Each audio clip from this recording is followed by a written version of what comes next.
सीताराम जी भाकर के परिवार के लोगों, यहाँ आए हुए तमाम सम्मानित बुजुर्गों और खासकर हमारे बहुत ही कर्मठ विधायक जिनसे प्रदेश को बहुत उम्मीदें हैं, ऐसे भाकर साहब, डूडी साहब, नए जो नौजवान हैं, हमारे यूनियन के अध्यक्ष निर्मल चौधरी, आप तमाम लोगों का मैं सत्कार करता हूं, सम्मान करता हूं। आज का दिन बहुत महत्वपूर्ण है। मुझे जब मुकेश जी ने कहा कि ऐसे ऐसे बात है, शहीद का मामला है, आपको आना पड़ेगा, मेरे दोनों पैरों में, एक पैर में चोट है और एक पैर में घाव है, पट्टी बंधी हुई है, और इसके बावजूद मैंने तय किया कि मैं जाऊंगा और मैं आके ये महसूस कर रहा हूं जैसे मैं गंगा स्नान करके जा रहा हूं।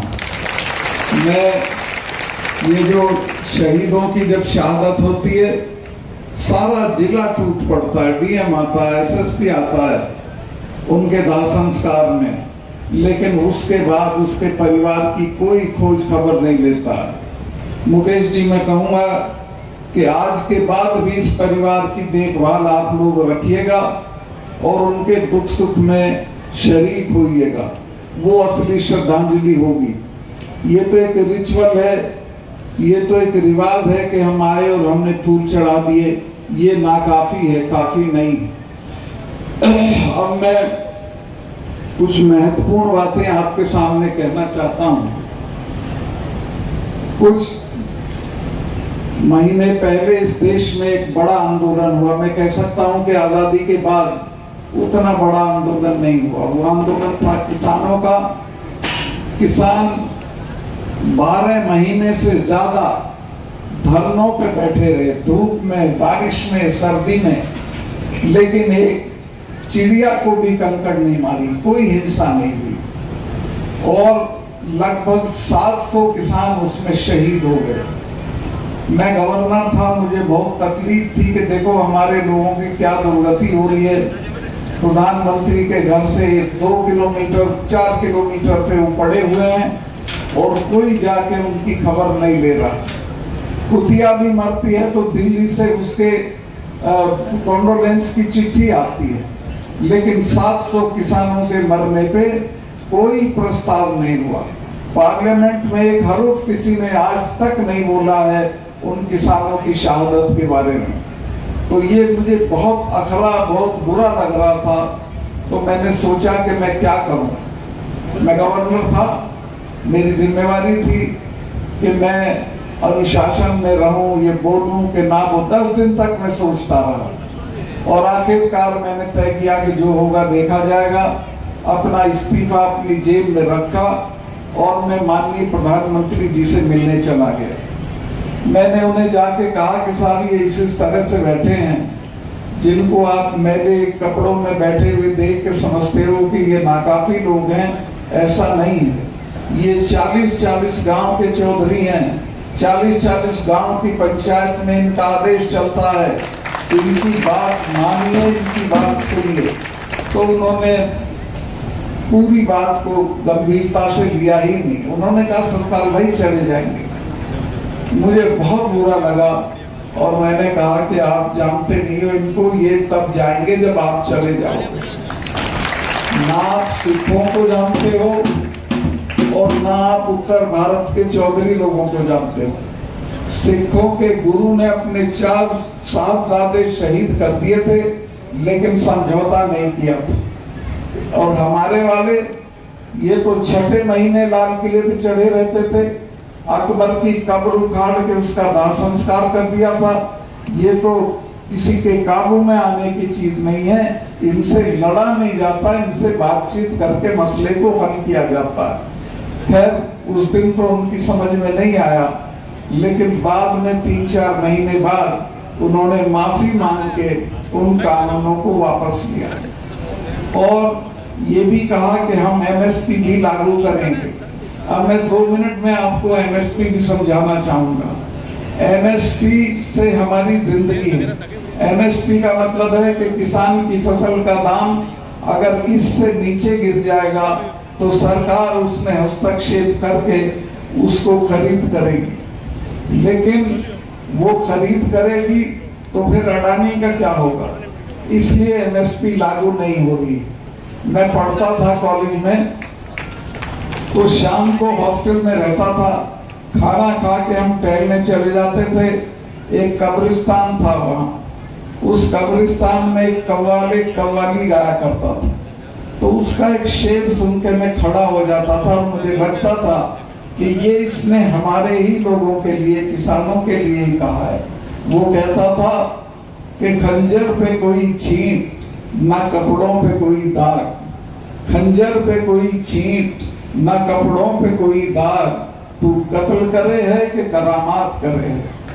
किसानों का इस देश में कत्ल हो रहा है, उनको पता भी नहीं, वो बिना जाने गरीब हो रहे हैं।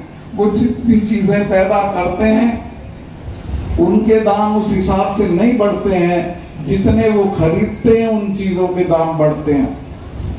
लिहाजा उनकी खरीदने की ताकत कम होती जा रही है, वो गरीब होते जा रहे हैं। तो एमएसपी को लागू किए बिना भी काम नहीं चलने वाला। सरकार का इरादा जो मुझे लगता है कोई नेक नहीं है।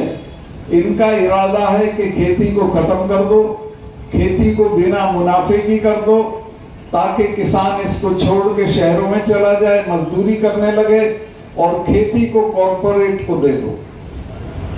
इनके बच्चों के पास एक ही चीज थी जिसको फौज कहते हैं, जिसमें अपनी जान सटा के, बलिदान करके, कुर्बानी करके जाता था और मौका पड़ने पे फौरन शहीद हो जाता था।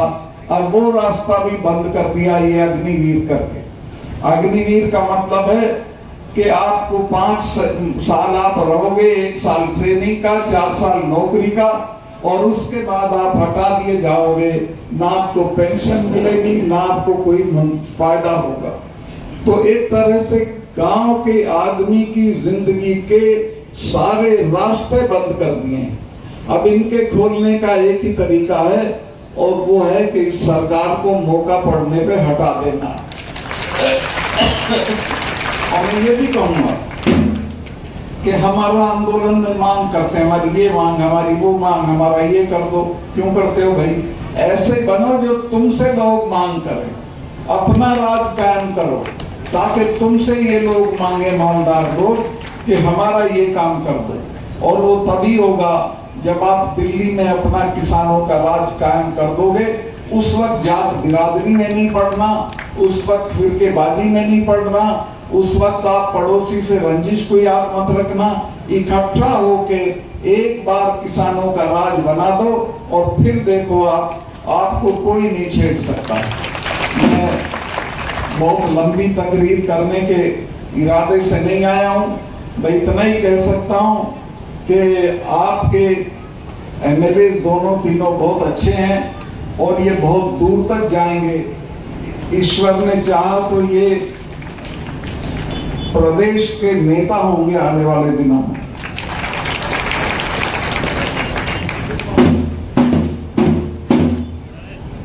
आपको मैं एक चीज और याद दिलाना चाहता हूं। मैं जब गवर्नर था तो इन दिनों वहां एक सीआरपीएफ के जवानों का कॉन्वॉय जा रहा था, उसमें लगभग 1000 जवान थे।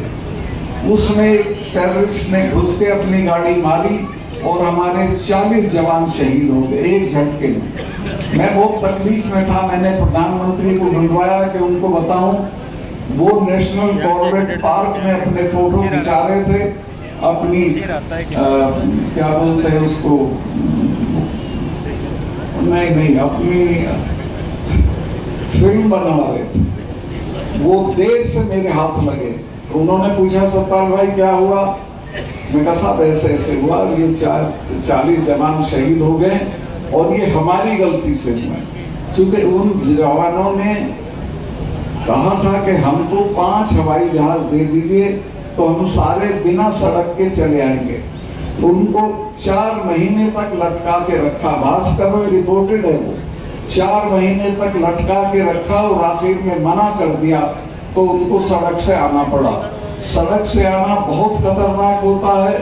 सड़क को सैनिटाइज नहीं किया गया था, सड़क के नाकों पे कोई जिप्सी नहीं खड़ी थी, कोई रोकने वाला नहीं था, और वो टेररिस्ट आया और घुस के उसने एक बस में, जवानों की भरी हुई बस में गाड़ी मार दी, विस्फोट कर दिया। 40 लोग हाथ के हाथ शहीद हो गए। जब मैंने ये बताया तो मुझे प्रधानमंत्री ने कहा, नहीं, अभी आप चुप रहो, इससे मत बोलो, ये मत कहो कि हमारी भी गलती है। मैं समझा शायद ये जांच कराएंगे, वो जांच आज तक नहीं हुई है। वो तो तीसरे दिन पुलवामा की ट्रेजेडी को इन्होंने अपने हक में बदल दिया और उसी के आधार पर चुनाव लड़ा। पूरे चुनाव में इन्होंने कहा कि जब वोट डालने जाओ तो पुलवामा के शहीदों को याद करना, और उस पर इन्होंने वोट डलवाया और इस सरकार में आ गए। मैं भी आपसे कह रहा हूं कि पुलवामा के शहीदों का कोई इंसाफ अभी तक नहीं हुआ है। उनकी बेवाएं अभी भी रोती हैं, उसी तरह बिलखती हैं। तो मैं आपसे कहूंगा कि इस बार के चुनाव में भी जब आप वोट डालने जाओ तो पुलवामा के शहीदों को याद रखना और वोट उनकी शहादत के नाम पे डालना, ताकि कोई भी शासक ये दुस्साहस ना कर सके कि अपने सिपाहियों की शहादत का मजाक उड़ा सके।